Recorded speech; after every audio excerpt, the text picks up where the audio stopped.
jueves 23 de abril, a las 11 de la mañana, doña Josefa, la maestra, tocó su campanilla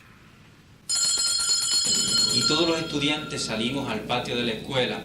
A esa hora, la señora del comedor escolar le dice a un compañerito mío que tenía 9 años y medio y este servidor que hay que buscar agua al pocito, nos da los 2 cubos. Caminamos por el medio del cañaveral hasta que llegamos al pocito. Claro, mi compañerito, como era más grande que yo, era más ágil, puso los 2 cubos frente al pocito y comenzó a llenarlos. Ustedes saben que estos pocitos, como son, es como si fuera un hoyo donde el agua sale, emana de la tierra, y como son a la ras de la tierra, hay que tener un envase, hay que tener algo con que sacar el agua del pocito y echarlo dentro del cubo. En ese momento mi compañerito comenzó a sacar el agua con una latita de esas de mantequilla que venían antes, que no tenían etiqueta, que eran color plateada. Comenzó a sacarle el agua y echarla dentro del cubo. Mientras él la está sacando, yo me puse a caminar distraído por el pequeño riachuelo, por la pequeña quebradita. Mientras estoy distraído, de momento escucho la voz de mi compañero que me llama asustado y me dice: Juan, Juan, Juan, ven acá, ven acá.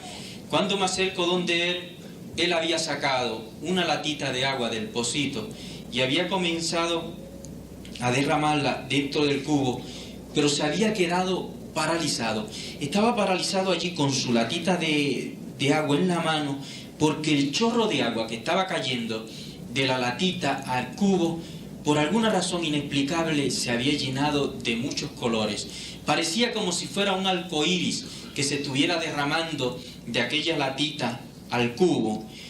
Y cuando él vio que yo me acerqué donde él reaccionó, dejó caer su latita al piso, se viró de espaldas todo asustado, salió corriendo por el medio del cañaveral camino hacia la escuelita. Ustedes se imaginan, un jibarito de 8 años, a mí también me dio miedo. Y me dio tanto y tanto miedo que me dieron deseo de salir corriendo. Y cuando voy a salir corriendo, por alguna razón inexplicable, mis pies se habían paralizado. Por más que yo hacía el intento de despegarme de allí, sencillamente no podía moverme. Todo mi cuerpo estaba tenso, paralizado, pegado allí al piso. Y ustedes saben que en estos sitios del campo, aunque sean de día, en estos sitios donde hay agua, se escuchan algunos ruidos como son los pajaritos, el viento cuando le da las ramas, los coquís. Pues por alguna razón inexplicable, en aquel momento se ha hecho un silencio tan y tan y tan profundo, que yo creía que me había quedado sordo. En toda mi vida había sentido un silencio tan profundo como aquel. Inmediatamente después del silencio se hizo una tranquilidad, una paz profunda. Parecía como si el mundo se hubiera paralizado totalmente. No se movía ni tan siquiera ni una sola de las hojitas de los árboles. No se movía nada en lo absoluto. Y lo único que yo podía mover eran mis ojos, mi cabeza. Y cuando levanto mi vista sobre la lomita que había sobre el pocito, había una joven, una muchacha que se me quedó mirando profundamente a los ojos. Y por alguna razón, cuando aquella muchacha se me quedó mirando a los ojos, toda aquella tensión que yo tenía en mi cuerpo, todo aquel miedo que yo tenía, comenzó a desaparecer. La mirada de aquella joven me dio una confianza mucho más grande que si fuera mi madre la que me estuviera mirando, que aquel silencio, aquella paz, aquella tranquilidad se hizo mucho más profunda, mucho más inmensa. Parecía como si comenzara a entrar a un mundo totalmente desconocido para mí, a un mundo donde parecía que no se podía medir el tiempo, donde parecía que no existía ni principio ni fin. En mi mentalidad de jibarito del campo, yo me hacía un sinnúmero de preguntas y me decía a mí mismo, ¿cómo era posible que aquella joven, aquella muchacha que estaba suspendida en el aire, como a 5 o 6 pies de distancia de la lomita, aunque era sólida, palpable, como si fuera de carne, como si fuera de hueso, aquella joven estaba allí, suspendida en el aire, parada sobre una nube, como a 5 o 6 pies de distancia de la lomita, y del interior de sus manos, del interior de toda su vestidura, del interior de su rostro, de adentro hacia afuera, salía como una luz. pero una luz tenue que permitía que uno viera aquel rostro, aquella cara tan hermosa. En toda mi vida yo he visto una cara tan hermosa como aquella. En aquella cara no había ni una sola manchita, no había ni una sola imperfección. Con sus ojos color castaño, sus mejillas sonrosadas. El color de su piel no era oscuro, oscuro, ni pálido, pálido, sino que era como es el color de todas las mujeres puertorriqueñas.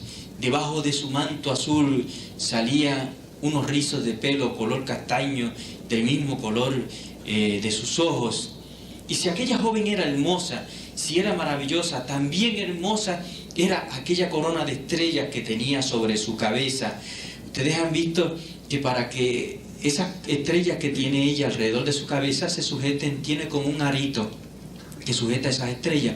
Pues aquellas estrellas era como si cogiéramos el sol y lo redujéramos de tamaño, lo convirtiéramos en muchos soles, suspendidos en el aire alrededor de su cabeza, separados como a pulgada y media, sin que nada los sujetara. Parecían como si fueran guardianes que estuvieran guardando aquella cabeza tan hermosa. Nunca en mi vida he sabido cuánto tiempo estuve ante la presencia de aquella joven, pero de momento aquella joven desapareció, y cuando desapareció sentía una alegría, una paz tan y tan grande. Sentía el deseo de comunicárselo, de decírselo a alguien. Salí corriendo hacia la escuelita. Cuando llegué a la escuelita, pues no me atreví a decírselo a la maestra, pero se lo dije a mis compañeritos de clase, niños de primero, segundo, tercer grado. Y cuando se lo digo, también antes existían muchas supersticiones en el campo, y no solamente en el campo, existen hoy en día y existen en las grandes ciudades, ¿verdad? Y cuando se lo digo, me dicen: mira, Juan, no vuelvas para allá, que eso era un muerto, que eso era un fantasma, que eso era una cosa que te va a coger. Pero claro, yo sabía que aquello había sido tan hermoso, que aquello había sido tan lleno de paz, tan lleno de tranquilidad, que sencillamente no podía ser lo que me estaban diciendo aquellos niños. Y esa noche la pasé dentro de mi casa con una alegría inmensa, pero con un anhelo profundo de que llegara el próximo día.